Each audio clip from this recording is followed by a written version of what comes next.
بسم الله الرحمن الرحیم. زما د شرپو د زیم او د خوشا علاقې غیرتمن مشرانو کشرانو په جمع سلام علیکم. دا نن چې کومه غونډه دا کوم احتجاج دی دا یو عام مسله ده، دا یوازې د شرپو نه ده بلکې دا په ټول صوبه کې یو ناسوب یو ناروا مهنګایي شروع ده.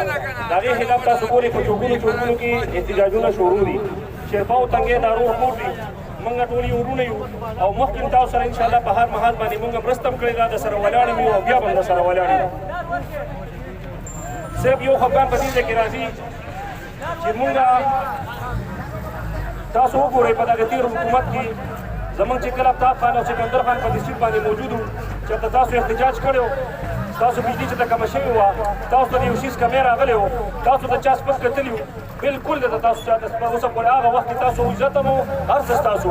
نن زموږ نه پی شته نه زموږ ایم شته، موږ به ځان کې کو پښتو غیرت را پیدا کړو او هغه مشران به موږ سبلو ته لیږو چې کوم زما او ستا د حق لپاره جنګ کولی شي. داسې مشران موږ ته نه دي پکار.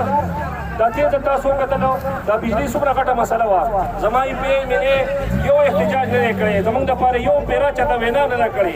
نو په داسې مشر به زه څه وکړم؟ لہذا دا شرپو ماشاءالله ډېر غیرتمند قوم دی او دا د انکو پښتو نه ډک خلک دی. دا روډ بند دی، موږ ته دا خلکو ته تکلیف هم دی، په دې باندې معذرت کوو. خو دا مسله د ټولو یو شان مسله ده او تاسو سره به انشاءالله دا نه موږ کخري په هر مهال باندې سنګ په سنګ ولاړ یو.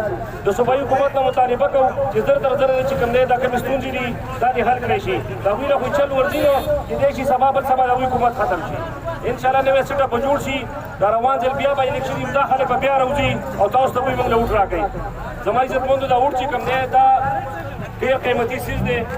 ستا دا اوټ په سر باندې 15 کاله به دا هغه ستا خدمت کوي. کوم سړی چې ستاسو خدمت ته ودرېږي، کوم سړی چې ستاسو اواز اوچتوي، کوم سړی چې ستا د حق لپاره جنګ کوي، هغه سړی سپورټ کوي.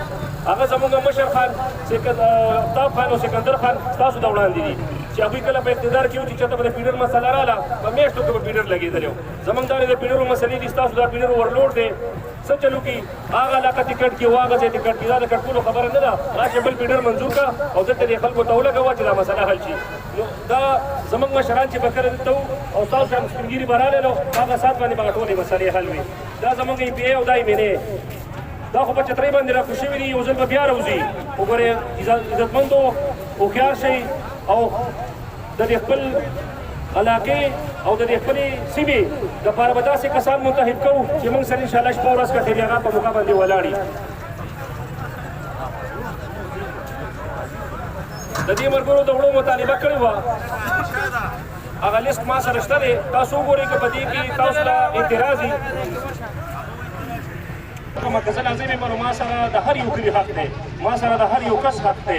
دا خبره پکې نشته چې یاره زه به صرف خپل کلي له کار کوم او بل چا له به کار نه کوم، یا به زه خپل حق کلي ته راوړم او بل چا له به یې نه ورکوم. تاسو به خپل حق باندې ځان پوه کړئ. زه لازم یم ما له به چا اوټ راکړي چا به نه یې راکړی. خو دا خبره پکې نشته چې تا اوټ نه دی راکړی او تا اوټ راکړی. هر سړی راځئ او خپل حق غواړئ. ستاسو ته زه دا نومونه یادوم یا ویم دا تاسو ځان سره نوټ کړئ.